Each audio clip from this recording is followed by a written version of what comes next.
മോഷ്ടിക്കപ്പെട്ടിരിക്കുന്നു. പൗരത്വത്തിന്റെ അടയാളമായ vote തന്നെ മോഷ്ടിക്കപ്പെട്ട ഈ രാജ്യത്തിന് എന്തടിത്തറയാണ് ഇനിയുള്ളത്? ഇതൊരു സുപ്രധാന ചോദ്യമാണ്. RSSും BJPയും ഭരണഘടനയെ അട്ടിമറിക്കാൻ ശ്രമിക്കുകയാണെന്നും ഭരണഘടനയെ സംരക്ഷിക്കാനുള്ള യുദ്ധമാണ് നടക്കുന്നത് എന്ന് പറഞ്ഞുകൊണ്ടാണ് ഇന്നലെ വോട്ടുകളെയും ബീഹാർ വോട്ടർ പട്ടികയിലെ വെട്ടിനിർത്തലും ഉയർത്തിക്കാണിച്ച് രാഹുൽ ഗാന്ധി വോട്ടർ അധികാർ യാത്രയ്ക്ക് സസാറാമിൽ നിന്നും തുടക്കമിട്ടത്. രണ്ടാം ദിവസമായ ഇന്ന് ഒരാൾക്ക് ഒരു വോട്ട് എന്ന നയം നടപ്പിലാക്കുമെന്ന് ശപഥമെടുത്തിരിക്കുകയാണ് രാഹുൽ ഗാന്ധി.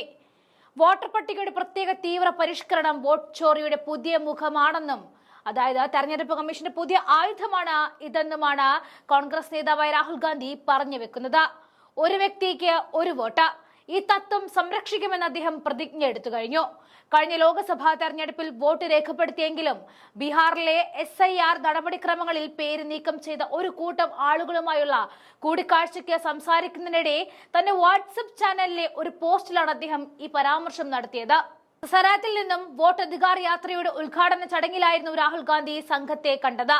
യോഗത്തിന്റെ ചിത്രത്തോടൊപ്പം ഹിന്ദിയിലുള്ള തന്റെ പോസ്റ്റിൽ ലോക്സഭയിലെ പ്രതിപക്ഷ നേതാവ് രാഹുൽ ഗാന്ധി ഇങ്ങനെ പറഞ്ഞു: സർ, വോട്ട് മോഷണത്തിന്റെ പുതിയ ആയുധമാണ്. BJPയുടെയും തെരഞ്ഞെടുപ്പ് കമ്മീഷന്റെയും ഗൂഢാലോചന അവരെ ബഹുജനും ദരിദ്രരുമായതിന് ശിക്ഷിക്കുകയാണെന്നും നമ്മുടെ സൈനികരെ പോലും അവർ വെറുതെ വിട്ടില്ല എന്നും രാഹുൽ ഗാന്ധി അടിവരയിട്ട് പറഞ്ഞു. അവർക്ക് വോട്ടുണ്ടാകില്ല, സ്വത്തമോ അവകാശങ്ങളോ ഉണ്ടാകില്ല എന്നും രാഹുൽ ഗാന്ധി കൂട്ടിച്ചേർത്തു. സാമൂഹിക വിവേചനവും സാമ്പത്തിക സാഹചര്യങ്ങളും കാരണം വ്യവസ്ഥിതിയുടെ ഗൂഢാലോചനയ്ക്കെതിരെ പോരാടാൻ അവർക്ക് കഴിയുന്നില്ല. ഒരു വ്യക്തി ഒരു വോട്ട് എന്ന ഏറ്റവും അടിസ്ഥാനപരമായ അവകാശം സംരക്ഷിക്കാൻ ഞങ്ങൾ അവരോടൊപ്പം നിലകൊള്ളുന്നു എന്നാണ് തന്റെ പോസ്റ്റിൽ രാഹുൽ പറഞ്ഞത്.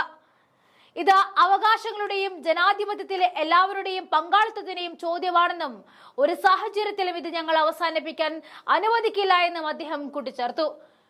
കുടുംബയിൽ നിന്നും യാത്ര ആരംഭിച്ച ഇന്ന് വൈകുന്നേരത്തോടെ ഗയയിൽ എത്തുമെന്ന് പ്രതീക്ഷിക്കുന്നു. സസറാമിൽ നിന്നും 1300 കിലോമീറ്റർ വോട്ടർ അധികാർ യാത്ര ആരംഭിച്ച രാഹുൽ ഗാന്ധി BJPയുമായി ചേർന്ന് തെരഞ്ഞെടുപ്പ് കമ്മീഷൻ തെരഞ്ഞെടുപ്പുകൾ മോഷ്ടിക്കുകയാണെന്ന് ആരോപിച്ചു. SIR ഓഫ് ഇലക്ട്രൽ റോൾ വഴി ബീഹാർ തെരഞ്ഞെടുപ്പ് മോഷ്ടിക്കാനുള്ള അവരുടെ ഏറ്റവും പുതിയ ഗൂഢാലോചന വിജയിക്കാൻ ഇന്ത്യ സഖ്യം അനുവദിക്കില്ല എന്ന് അദ്ദേഹം ഉറപ്പിച്ചു കഴിഞ്ഞു. 16 ദിവസങ്ങൾക്ക് ശേഷം സെപ്റ്റംബർ 1 പട്നയിൽ നടക്കുന്ന റാലിയോടെ യാത്ര സമാപിക്കും. ലോക്സഭാ തെരഞ്ഞെടുപ്പിന് മുന്നോടിയായി മണിപ്പൂരിൽ നിന്ന് മുംബൈയിലേക്ക് രാഹുൽ ഗാന്ധി നടത്തിയ ഭാരത് ജോഡോ ന്യായ് യാത്ര പോലെ കാൽനടയായും വാഹനമാർഗമായും ഹൈബ്രിഡ് രീതിയിലാണ് യാത്ര നടത്തുന്നത്.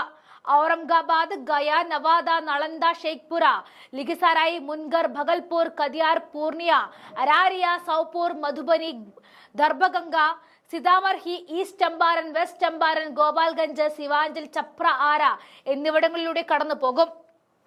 വോട്ട് മോഷ്ടിക്കാനുള്ള പുതിയ ആയുധമാണ് ഈ പരിഷ്കരണം. അതിന് നമ്മൾ തലവെച്ചു കൊടുക്കാൻ സമ്മതിക്കരുത് എന്നാണ് രാഹുൽ ഗാന്ധി അടിവരയിടുന്നത്.